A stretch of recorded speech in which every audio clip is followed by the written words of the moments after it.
ഞാൻ തളർന്നു. എനിക്കിനി നടക്കാൻ വയ്യ. നമ്മളെങ്ങനെ ഇയാളെ യേശുവിന്റെ അടുത്തെത്തിക്കും? ശ്രദ്ധിക്കേ, അത് യേശുവിന്റെ ശബ്ദമാണ്. അവൻ അടുത്ത് തന്നെയുണ്ട്. നമ്മൾ യേശുവിന്റെ മുമ്പിൽ എത്തിയാൽ മതി. ഇവൻ രക്ഷപ്പെടുമെന്ന് എനിക്ക് ഉറപ്പുണ്ട്. എന്നാൽ ഞാൻ നിങ്ങളോട് പറയുന്നു, ആണയിടുകയും സ്വർഗത്തെ കൊണ്ടും ആണയിടരുത്. അത് ദൈവത്തിന്റെ സിംഹാസനമാണ്. ഭൂമിയെ കൊണ്ടും അരുത്. അത് അവിടുത്തെ പാദപീഠമാണ്. ജെറൂസലേമിനെ കൊണ്ടും അരുത്. അത് മഹാരാജാവിന്റെ നഗരമാണ്. നിന്റെ ശിരസിനെ കൊണ്ടും ആണയിടരുത്. അതിൻ്റെ ഒരു മുടിയിഴ വെളുപ്പിക്കാനോ കറുപ്പിക്കാനോ നിനക്ക് സാധിക്കുകയില്ല.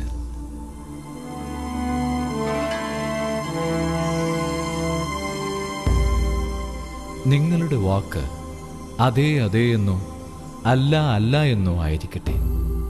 ഇതിനപ്പുറമുള്ളത് ദുഷ്ടനിൽ നിന്ന് വരുന്നു. യേശുവേ, തിന്മയെ ജയിക്കുന്നത് എങ്ങനെയെന്ന് ദയവായി ഞങ്ങളോട് പറഞ്ഞു തരിക. കണ്ണിനു പകരം കണ്ണ്, പല്ലിനു പകരം പല്ല് എന്ന് പറഞ്ഞിട്ടുള്ളത് നിങ്ങൾ കേട്ടിട്ടുണ്ടല്ലോ. എന്നാൽ ഞാൻ നിങ്ങളോട് പറയുന്നു, ദുഷ്ടനെ എതിർക്കരുത്. വലതു കർണത്തടിക്കുന്നവന് മറ്റേ കർണം കൂടി കാണിച്ചു കൊടുക്കുക. ഇത് ശരിക്കും പുതിയ കാര്യങ്ങൾ തന്നെ. അതെ, ഇങ്ങനെയുള്ള കാര്യങ്ങൾ ഞാൻ മുൻപ് കേട്ടിട്ടേയില്ല. നിന്നോട് വ്യവഹരിച്ച് നിന്റെ ഉടുപ്പ് കരസ്ഥമാക്കാൻ ഉദ്യമിക്കുന്നവന് മേലങ്കി കൂടി കൊടുക്കുക.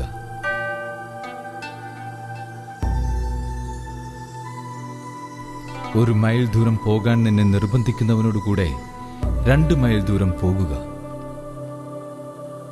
ചോദിക്കുന്നവന് കൊടുക്കുക. വായ്പ വാങ്ങാൻ ഇച്ഛിക്കുന്നവനിൽ നിന്ന് ഒഴിഞ്ഞു മാറരുത്.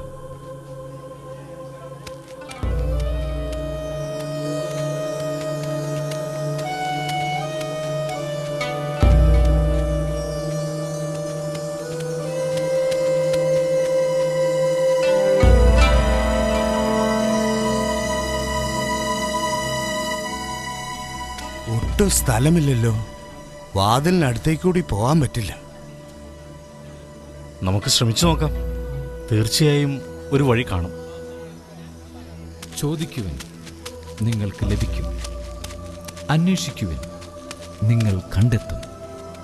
മുട്ടുവിൻ, നിങ്ങൾക്ക് തുറന്നു കിട്ടും.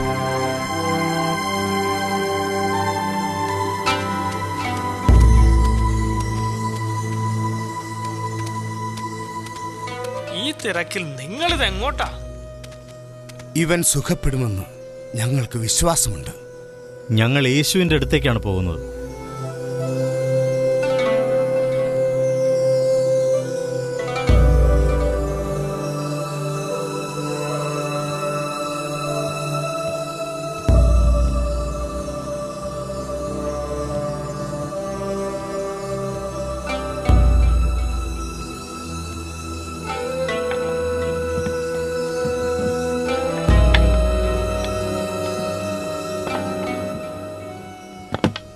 മറ്റുള്ളവർ നിങ്ങൾക്ക് ചെയ്തു തരണമെന്ന് നിങ്ങൾ ആഗ്രഹിക്കുന്നതെല്ലാം നിങ്ങൾ അവർക്ക് ചെയ്യും. ഇതാണ് നിയമവും പ്രവാചകന്മാരും.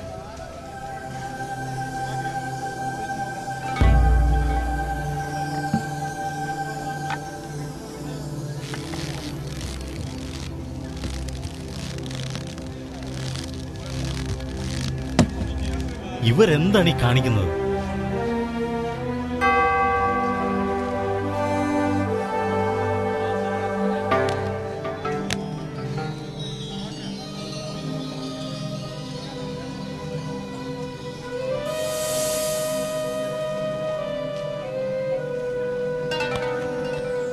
എന്റെ കർത്താവേ, എന്റെ ദൈവമേ,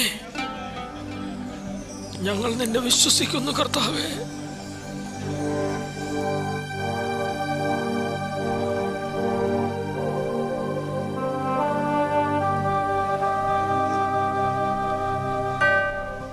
മകനെ, ധൈര്യമായിരിക്കുക. നിന്റെ പാപങ്ങൾ ക്ഷമിക്കപ്പെട്ടിരിക്കുന്നു. എന്തുകൊണ്ടാണ് ഇവൻ ഇപ്രകാരം സംസാരിക്കുന്നത്? ഇവൻ ദൈവദൂഷണം പറയുന്നു. ദൈവത്തിനല്ലാതെ മറ്റാർക്കാണ് പാപം ക്ഷമിക്കാൻ സാധിക്കുക? എന്തുകൊണ്ടാണ് നിങ്ങളിങ്ങനെ ചിന്തിക്കുന്നത്? ഏതാണ് എളുപ്പം? തളർവാദ രോഗിയോട് നിന്റെ പാപങ്ങൾ ക്ഷമിക്കപ്പെട്ടിരിക്കുന്നു എന്ന് പറയുന്നതോ, എഴുന്നേറ്റ് നിന്റെ കിടക്കയുമെടുത്ത് നടക്കുക എന്ന് പറയുന്നതോ?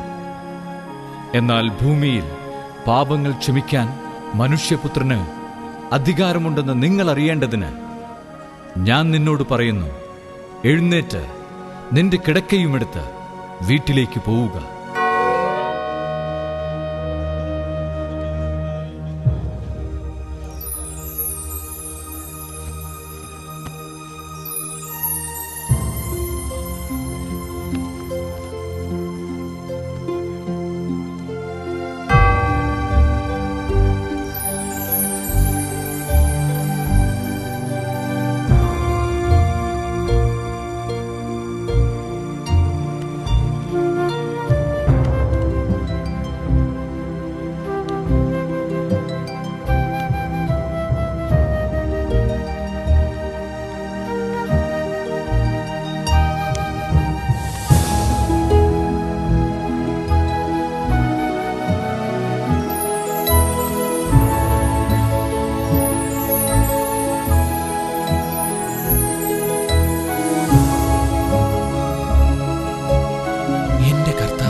എന്റെ കർത്താവേ, എന്റെ ദൈവമേ, ഇതുപോലൊന്ന് ഞങ്ങൾ ഒരിക്കലും കണ്ടിട്ടില്ല.